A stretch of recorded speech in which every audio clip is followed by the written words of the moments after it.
소망으로 기다리는 시몬이라는 말씀의 제목으로 또 성령 하나님께서 주시고자 하는 이 말씀의 또 깊이를 함께 여러분들과 나누기를 원합니다.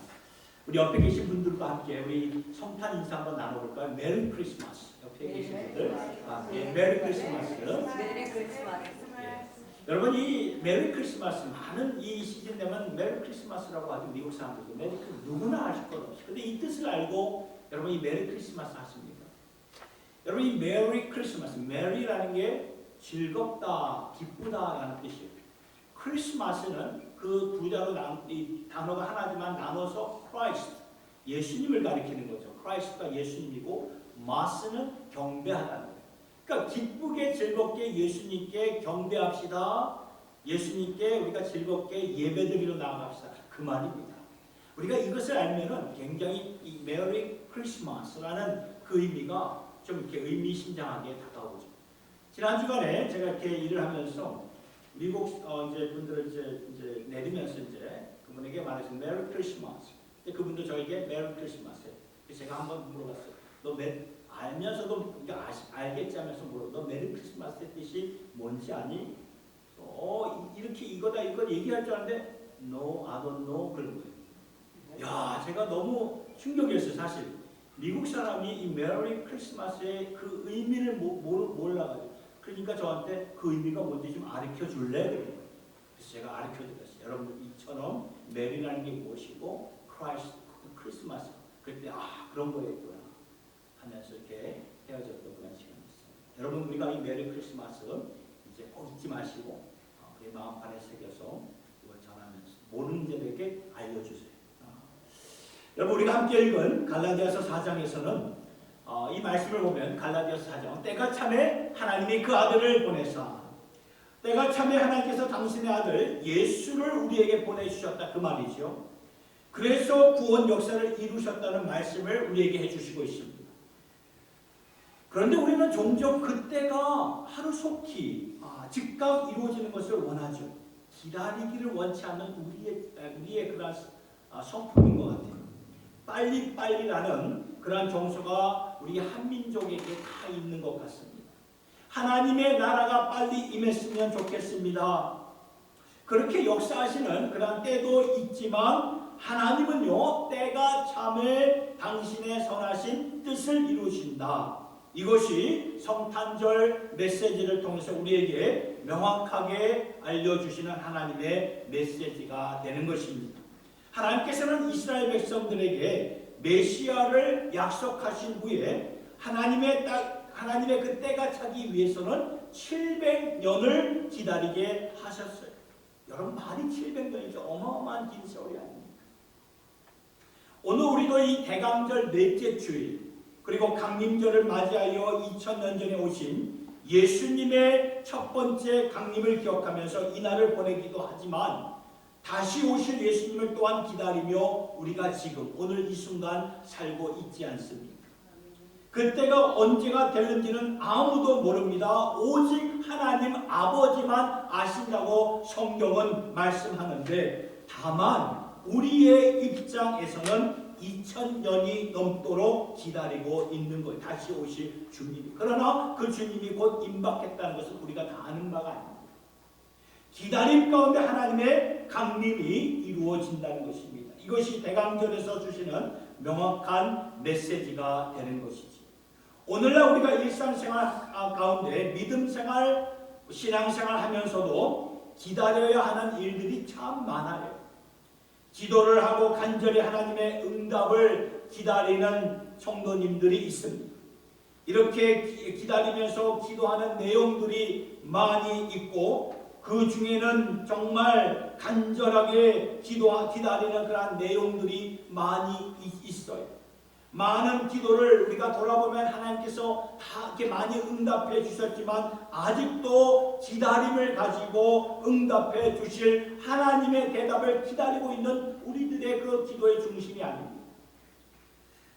그런데 기다리는 것이 이렇게 말로 이게 생각보다 쉽지 않습니다. 힘듭니다. 기다리는 것은 마치 광야의 긴 터널을 걷는 것과 같습니다. 그런데 하나님은 우리에게 기다리라라고 말씀을 하십니다. 대강절을 통해 이 기다림의 영성을 우리에게 요구하고 계십니다. 그래서 오늘 저는 여러분들과 함께 소망으로, 이 시몬이 소망으로 기다렸듯이 오늘 우리가 이 소망으로 기다리는 것이 무엇인가를 말씀을 통해 시몬이라는 사람을 통해서 우리가 깊이 묵상하려고 합니다. 이것을 알아야 우리가 이 고된 인생길에서, 광야 같은 인생길에서 소망으로 기다릴 수가 있게 됩니다. 두 가지로 먼저 답을 찾게 되는데, 기다림을 통해 하나님은 우리를 정결하게 하시기 위해서 그런 거예요. 정결하게 하십니다. 중요한 메시지입니다. 기다림을 통해서만이 우리를 깨끗게 하실 수 있기 때문에 하나님은 많은 경우에 우리로 하여금 기다리게 하신다는 것입니다.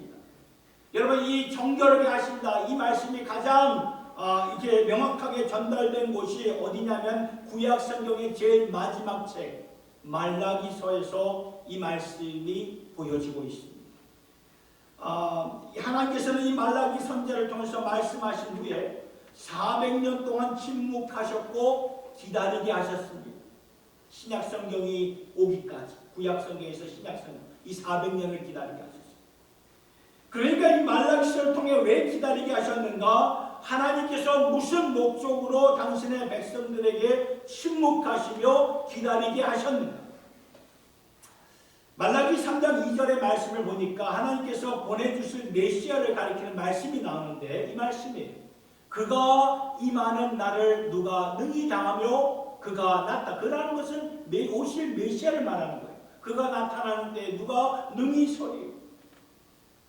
여러분, 이스라엘 백성들은 이미 예언을 받은 지 300년이 지났기 때문에 약속하신 그 메시아가 빨리 오셔서 지금 이스라엘의 영광을 다시 회복시켜 주시면 좋겠다 하면서 오실 메시아를 기다리고 있었는데, 하나님은 도리어 이 말씀을 하고 계시죠. 그가 임하는 날을 누가 능히 당하며 그가 나타나는 때에 누가 능히 서리요. 그러니까 그가 나타나시면 바로 그 다음 연결되는 것이, 그는 바로 오신 메시아는 금을 연단하는 자의 불과 표백하는 자의 잿물과 같을 것이라. 그러면서 3절을 볼까요? 그가 오실 메시아가 은을 연단하여 깨끗하게 하는 자 같이 앉아서 레위 자손을 깨끗하게 하되 금, 은같이 그들을 연단하리니 그들이 공의로운 제물을 나 여호와께 바칠 것이라. 그러니까 하나님께서는 오실 메시아를 약속하셨어요. 약속하셨지만 아직도 400년을 더 기다리게 하셨는데 왜 하나님이 이렇게 기다리게 하시는 것일까? 그 이유는 그가 오시면, 메시아가 오시면 감당할 자가 없기 때문에 기다리게 하신다. 준비가 안 되었기 때문에 기다리게 하신다는 거예요. 왜 준비가 안 되었는가? 오늘 주신 말씀을 보니까 거룩하신 그 오신 메시아, 우리 예수 그리스도를 맞이할 사람들이 깨끗하지가 않았기 때문에 하나님이 기다리게 하셨다는 거예요. 그래서 그가 메시아가 오셔서 무슨 일을 하실 것인가 보니까, 이 말씀을 보니까 레위 자손부터 깨끗하게 할 것이다. 레위 자손. 여러분, 여기서 왜 레위 자손을 특별히 이 말라기서에서 말씀하셨는가 하면은, 레위 자손들은 그 당시 성전에서 하나님의 백성들을 섬기는 자였고 말씀을 가르치며 예배를 인도하는 자였습니다. 그러니까 이스라엘 백성들의 영성을 책임지는 그러한 자들이었는데, 그런데 이 예배를 인도하는 이 레위 자손들이 부패했다는 거죠. 부패했습니다. 그 말은 심장이 부패했다는 말이고, 레위 자손들이 이렇게 부패했다면 나머지 백성들은 볼 필요가 없을 정도가 아니었겠습니다. 그러니까 오실 메시아를 맞이할 자가 아무도 없다는 거예요.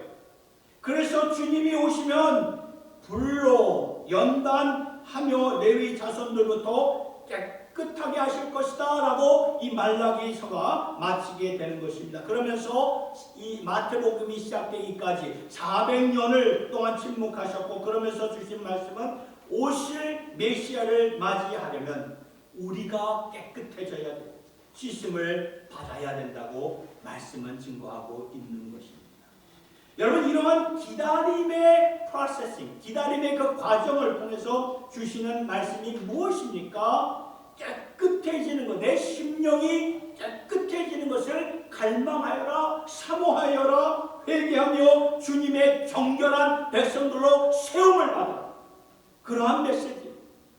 은을 연단하듯 금을 연단하듯 어려움 가운데 기다림을 통해 우리가 그러한 어려움 가운데 하나님 언제까지 기다려야 합니까? 연단의 과정을 통해 깨끗게 하시라는 하나님의 마음을 알려주십니다. 그러니까 오늘 저와 여러분들에게 이 기다림을 허락하실 때 하나님의 응답은 무엇입니까? 기다림을 통해 당신의 백성들을 깨끗게 하신다는 것입니다. 그러면 깨끗게 되려면 어떻게 해야 돼요? 회개하는 심령이 되어야 돼요. repent하는 그런 심령이 되어야 되고, 회개할 기회를 주시는 것을 우리가 영적으로 알아차려야 된다는 거예요. 그동안 우리는 나름대로 이 정도면 나 뭐 교회 생활 잘하고 있지, 신앙생활 잘하고 있지, 이렇게 스스로 착각하면서 살아갈 수가 있겠지만, 그러나 하나님이 보실 때는 우리가 좀 더 새롭게 되어야 할 일이 있기 때문에 하나님께서는 우리에게 기다림을 허락하시는 것이고, 그 기다림을 통해 우리를 깨끗게 하시려는 하나님의 그 purpose, 하나님의 그 목적을 깨닫고 이때 우리 자신을 좀 돌아보시고 회개함으로써 마음을 하나님께로 돌이켜서 나아갈 수 있는 우리 모두가 될 수 있기를 예수님의 이름으로 부탁을 드립니다. 아멘. 두 번째는 기다림을 통해 하나님은 우리를 그리스도의 형상으로 새롭게 하신다는 것을 오늘 주신 말씀을 통해서 깨닫게 되죠. 조금 전에 보았던 말라기 말씀에서 한 가지 모습을 주목해야 되는데, 이 말라기 3장 3절의 말씀인데요. 그것은 그러니까 주님이요, 은혜가 용광로 앞에 앉아 계신다. 그 말이 그가 은을 연단하여 깨끗하게 하는 자같이 앉아서, 이 말은 주님이 지금 풀무불 앞에 앉아 계신다, 용광로 앞에 앉아 계신다, 그 말이에요.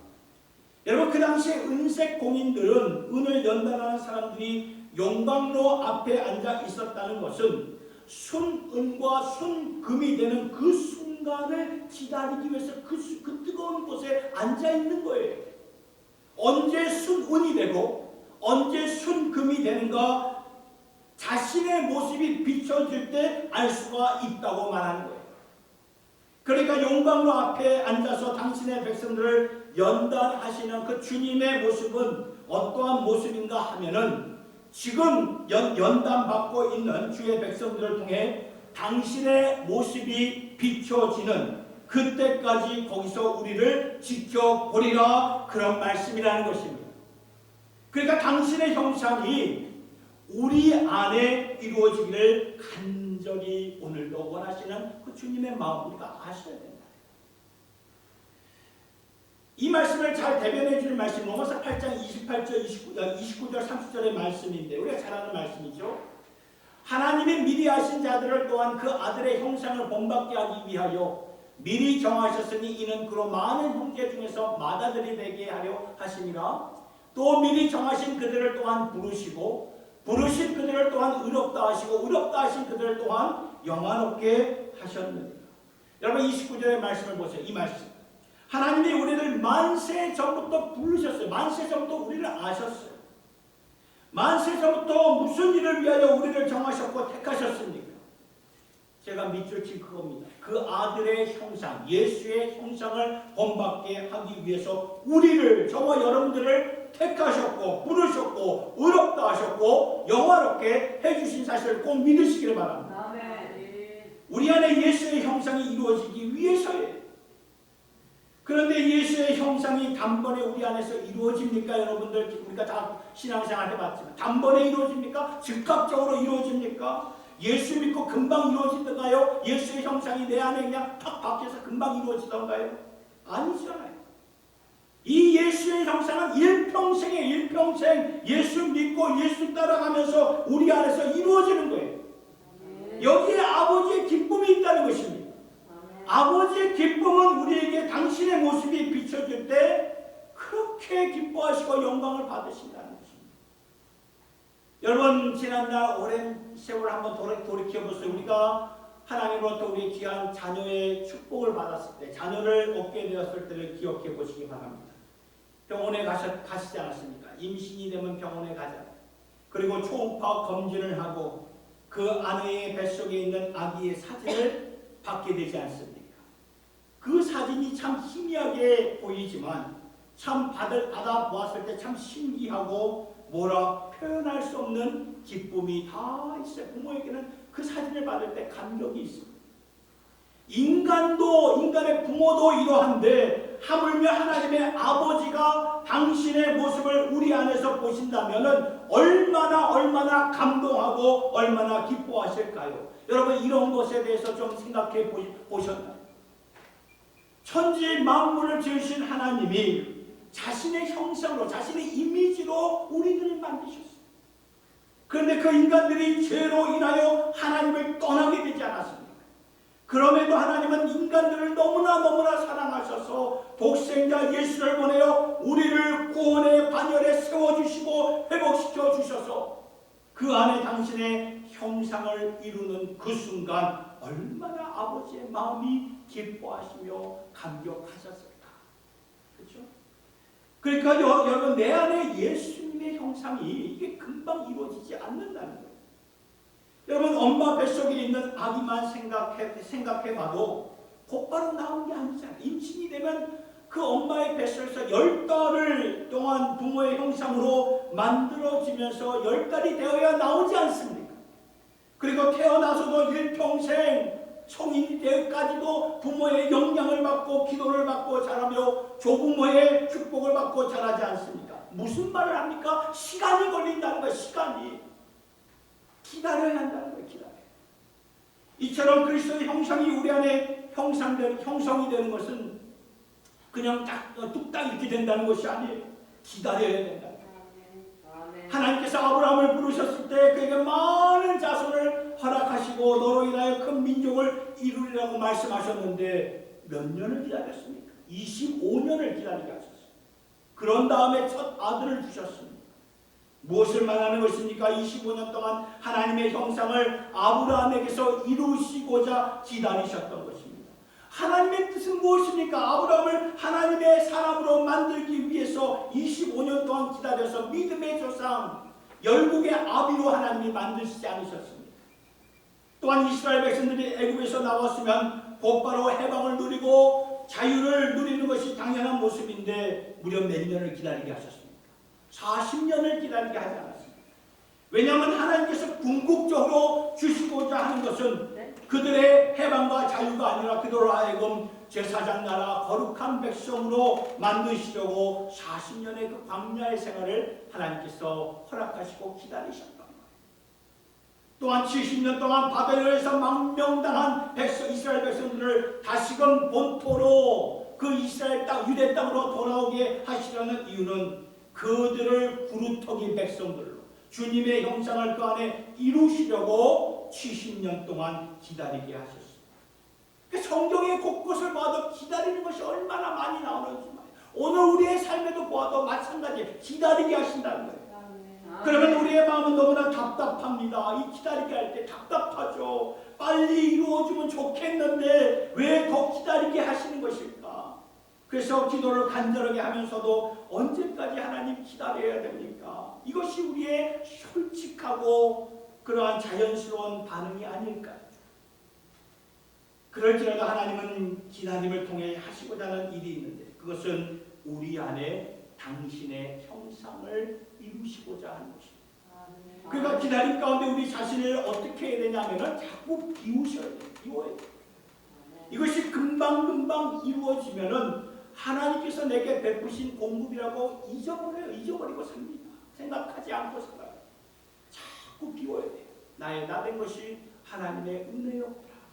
자꾸 이걸 생각하면서 비워갈 때 내 안에 주님의 형상이 이루어지는 것이죠.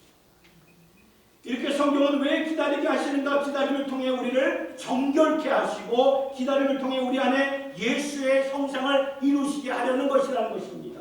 이제 이 기다리게 하신 이유를 알았다면 이제는 how예요. how. 영어로 how. 그러면 어떻게 소망으로 우리가 기다릴 수 있는 것인가? 시므온의 오늘 주신 누가복음 말씀에서 시므온을 통해서 우리가 제가 두 가지 권면을 드리도록 하겠습니다. 첫째는 이것입니다. 이렇게 어떻게 소망으로 기다릴 수 있을까요? 주님의 임재를 사모하며 살아야 한다는 것입니다. 소망으로 기다린다는 것은 주님의 임재를 사모하는 거예요. 어려운 가운데 긴 터널을 걷는 가운데 주님의 임재를 그 자리에서 내가 서 있는 그 영역에서 기다리며 사모하며 사는 것입니다. 시므온이 그렇게 살았어요. 오늘 본문에 누가복음 2장 25절 27절을 보니까 예루살렘에 시므온이라 하는 사람이 있으니 이 사람이 의롭고 경건하여 이스라엘의 위로를 기다리는 자라. 성령이 그 위에 계시더라. 저가 주의 그리스도를 보기 전에 죽지 아니하리라 하는 성령의 지시를 받았더니 성령의 감동으로 성전에 들어가며 마침 부모가 율법의 전례대로 행하고자 하여 그 아기 예수를 데리고 오는지라. 여기 하나님의 약속을 능동적으로 기다렸던 시므온은 그가 어떻게 하나님의 약속 메시아를 기다렸는가 보니까 사모함을 가지고 기다렸다. 사모함. 성령께서 시므온에게 주신 말씀이 있는데 내가 죽기 전에 그분 오실 메시아를 보게 된다. 그래서 시므온은 매일매일 바라보았어요. 나이가 들어감에도 그 약속을 붙잡고 바라보았습니다. 의심하지 않았어요. 아브라함은 그렇지 않았죠. 내게 아들을 주리라. 세월이 지나도 그 약속이 이루어지지 않으니까 그 첩을 통해서 아들을 인간의 방법으로 취하지 않습니다. 그러나 시므온은 그러지 않았어요. 나이가 들어감에도 끝까지 하나님의 약속을 붙잡고 나갔던 것이죠. 그리고 주님을 만났던 그날도 오늘 보니까 27절의 말씀을 보니까 27절의 이 말씀 성령의 지시를 받아 성전에 들어가며 마침 부모가 율법의 전례대로 행하고자 하여 그 아기 예수를 데리고 오는지라. 그러니까 시므온은 사모함을 가지고 능동적으로 그 모실 메시아를 기다렸다는 말이에요. 기다림 가운데 내가 전에 몰랐던 하나님의 영광을 반드시 보게 되리라. 이러한 마음으로 기다렸어요. 그러니까 기다림 가운데 하나님은요 우리를 외면하시는 게 아니에요. 기다림 과정이 참 고달프죠. 힘들죠. 하나님이 나를 외면하시는 아니에요. 하나님 외면하지 않아요. 우리 안에 당신의 놀라운 역사를 이루신다는 것을 우리가 믿는다면 우리가 예수 안에서 소망을 갖고 기다릴 수가 있는 것입니다. 어떤 환경에서도 이 기다림을 통해 하나님이 우리를 새롭게 만나 주실 것이라는 이러한 모습이 바로 소망으로 기다리는 모습입니다. 다윗이 그러한 삶을 살지 않았습니까? 다윗은 파란만장한 삶을 살았는데 그러면서도 하나님 마음에 합한 자였다 말씀하고 있어요. 다윗이 보세요. 실수도 많이 했고 치명적인 죄도 지었고 그래서 그의 시편의 고백을 보면 그의 믿음의 고백이 흔들렸던 경우가 한두 번이 아니었습니다. 하나님 앞에 절망하며 하나님을 향해 회의도 가지고 그러한 모습들이 많이 보여요. 어떻게 보면 다윗도 오늘 우리와 똑같은 사람이에요. 다윗이라고 하면 다른 사람이 아니라 똑같아요. 그런데 다윗이 왜 하나님 마음에 합한 자였는가 보니까 다윗은요 기다림 가운데 인생의 어두운 터널을 걷는 가운데 도리어 하나님의 임재를 바라보며 살았다는 것입니다. 시편 139편 7절에서부터 그가 이렇게 말합니다. 내가 주의 영을 떠나 어디로 가리? 주의 앞에서 어디로 피하리? 내가 하늘에 올라갈지라도 거기 계시며 수월에 내 자리를 펼지라도 거기 계시나이다. 여기서 다윗이 수월에 내 자리를 펼지라도 8절에 나오죠. 내 자리를 수월에서 펼지라도 수월은 죽음의 자리를 가리키는 것입니다. 죽음의 자리. 그러니까 다윗이 죽게 되었다 그 말이죠. 그런데 그가 하나님의 구원을 간절히 기다렸지만 하나님의 도우심이 임하지 않으니까 죽게 되었다 그 말이에요. 더 이상 살 가망이 없었던지 아니면 살고 싶지 않았던지 그러한 다윗의 고백 가운데 내가 수월에 내 자리를 펼지라도 그곳에 거기에 그 자리에 누가 계신다? 주님이 계신다. 구절을 볼까요? 내가 새벽 날개를 치며 바다 끝에 가서 거주할지라도 바다 끝에 선다는 것은 벼랑 끝에 선다는 그 말이에요. 아무도 없는 그 자리에 혼자 가 있는 것입니다. 벼랑 끝에서 나 혼자 아무도 없는 이 자리에서 외롭게 쓰러져 죽을 수밖에 없는 벼랑 끝에 선 나인데 10절의 말씀을 보니까 거기서도 주의 손이 나를 인도하시고 주의 오른손이 나를 붙드시리라. 내가 혹시 말하길 흑암이 반드시 나를 덮고 나를 두른 빛은 밤이 되리라 할지라도 주에게는 흑암이 숨기지 못하며 밤이 낮과 같이 비추어지나니 주에게는 흑암과 빛이 같음이니이다. 아멘입니까? 다윗의 위대한 모습은 우리와 똑같이 기다림 가운데 다윗도 언제입니까? 하나님 언제예요? 언제? 하나님 왜 이러십니까? 우리와 똑같은 심정을 갖고 살았던 다윗이었습니다. 그런데 우리와 다른 게 있었어요. 뭐가 달랐는가 보니까 흑암의 터널에서 다윗이 하나님을 만났다는 거예요. 하나님을 사모했다는 것입니다.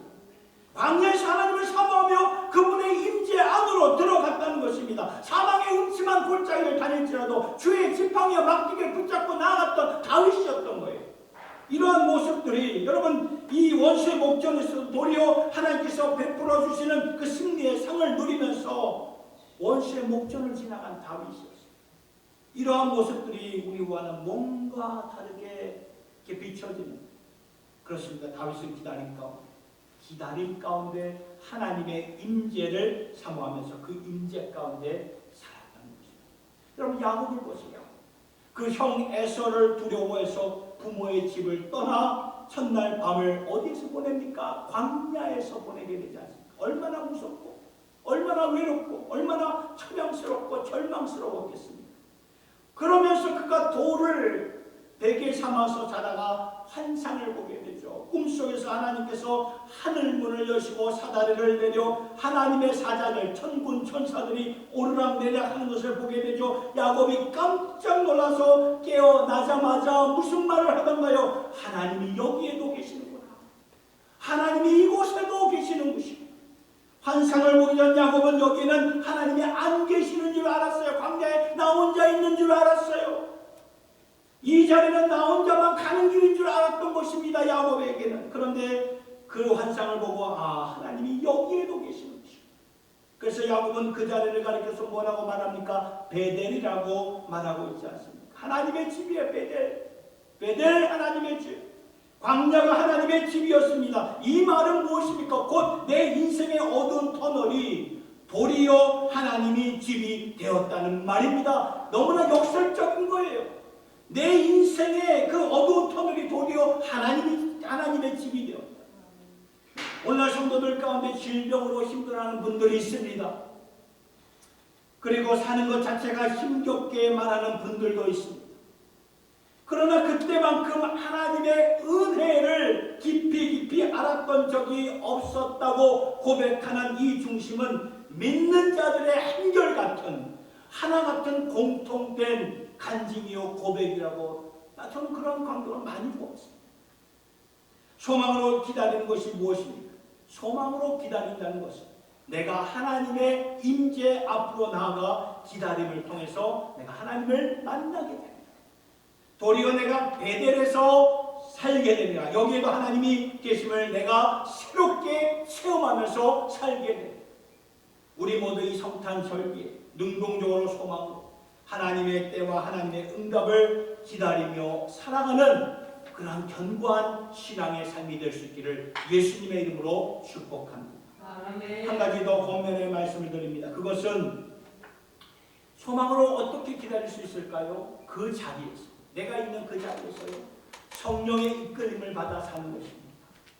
이것이 오늘 시므온의 삶에서 명확하게 전달이 되고 있습니다. 성경은 3번이나 그가 성령의 사람이었다는 것을 강조해 주시고 있어요.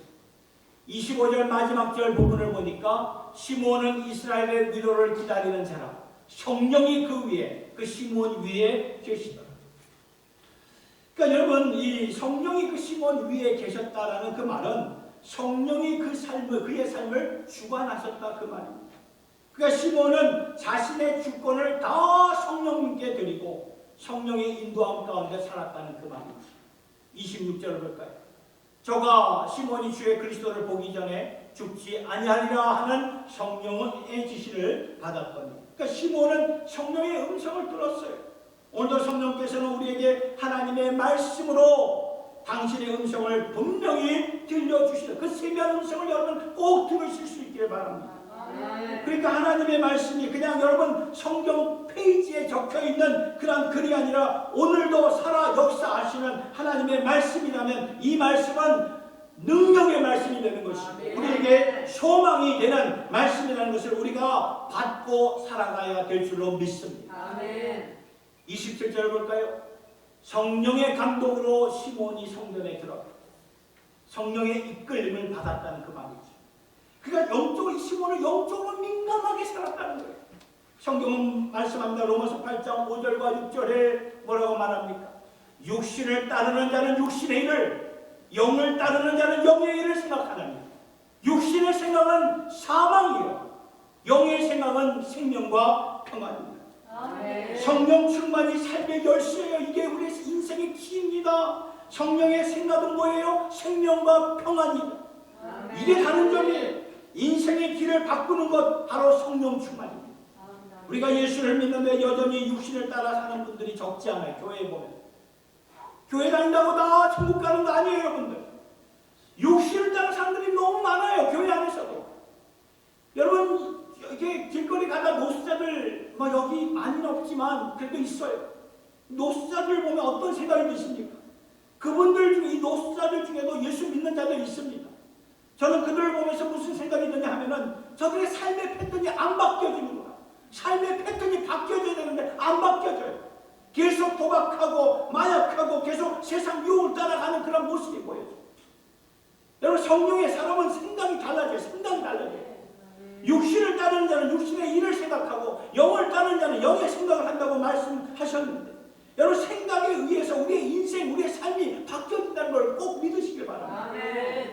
요한복음 14장에서 16절, 18절에 예수님이 제자들에게 뭐라고 말씀하셨습니까?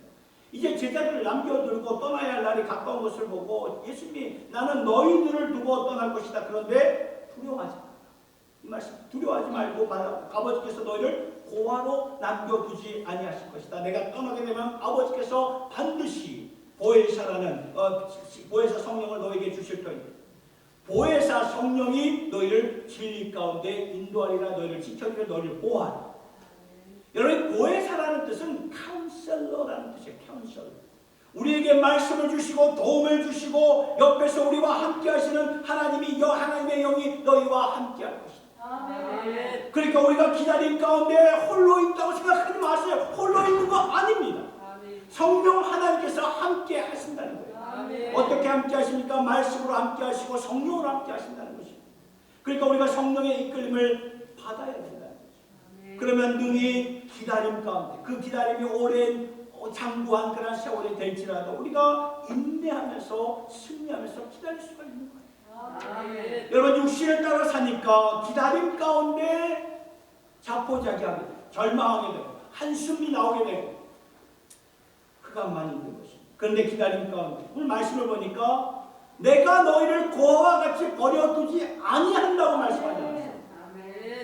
우리와 항상 함께 하시는 하나님의 영 성령을 받은 자들이라는 것을 인식하면서 우리가 살아간다면 성령께서 우리의 삶을 반드시 이끌어 주신다는 것입니다. 그러기 위해서는 우리의 생각이 너무나 중요해요. 우리의 생각, 우리의 마인드가 너무나 중요합니다. 이 마인드, 내 생각, 내 마인드 무엇으로 채워야 됩니까? 이것이 결국 내 인생의 길을 이끄는 것인데 성령의 생각을 받아요. 성령의 9가지 열매, 사랑, 희락, 화평, 인내, 자비, 양선, 충성, 온유, 절제, 하나님의 나라, 하나님의 영광, 영원 구원, 예수의 성품, 이거 다 하나 성령의 생각 아닙니까? 이렇게 성령의 생각을 하면서 살아가는 것이 너무나 중요하다는 것입니다. 지금으로부터 4년 전에 하나님의 품에 안기셨던 세계적인 신학가에선 J.I. 패컬 목사님께서 우리의 신앙, 우리의 믿음은 과연 무엇인가 굉장히 심플한 말씀을 이렇게 정리를 해주셨는데 우리의 신앙과 믿음이란 이렇게 하세요. 우리의 신앙과 믿음은 과연 무엇인가? 여기에 답이 이 제야의 페커 목사님이 이렇게 말씀하셨어요. 우리의 신앙과 믿음은 과연 무엇인가? 그것은 하나님은 우리의 아버지시며 우리는 그분의 자녀입니다. 우리 같이 한번 외쳐볼까요? 시작! 하나님은 우리의 아버지시며 우리는 그분의 자녀입니다. 아멘입니까? 이거예요. 여러분, 우리의 신앙과 믿음이란 하나님은 우리의 아버지시고 우리는 그분의 자녀입니다. 이것을 고백하는 것이 믿음이에요. 믿음. 자녀이잖아요, 우리가. 그러니까 아버지께 맡기세요. 왜 안 맡기십니까? 맡기세요. 100% 내가 내 인생 책임지지 못해요. 아버지께 맡기세요. 하나님은 우리의 아버지가 되십니다. 우리는 그분의 자녀가 된다는 것입니다. 자녀는 반드시 버리지 아니하시고 오늘도 당신의 영, 성령으로 우리와 함께 하시는 아버지가 되세요. 그 하나님을 믿으면서 성령의 사람들이 되실 수 있기를 예수님의 이름으로 축복합니다. 고리와 아픔과 어려움을 통해 성령 충만한 사람, 아픔과 어려움을 통해 하나님의 그 예수님의 임재를 사모하며 누리는 자. 그래서 기다림이 도리어 축복이었다. 사망의 음침한 골짜기로 다녔지만 주의 지팡이와 막대기로 그리고 원수의 목전에서도 주님이 공급해 주시는 승리자의 상을 맛보았다. 이러한 간증으로 이 한 해를 마감하시고 우리 다가올 새해 또 이러한 삶으로 살아갈 수 있는 저와 여러분 모두가 될 수 있기를 예수님의 이름으로 축원합니다. 우리 말씀을 생각하면서 우리 주님의 시간에 우리 찬양 불러보도록 하겠습니다.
고마우신 주님, 대강절의 네 번째 메시지를 오늘 우리가 묵상했습니다.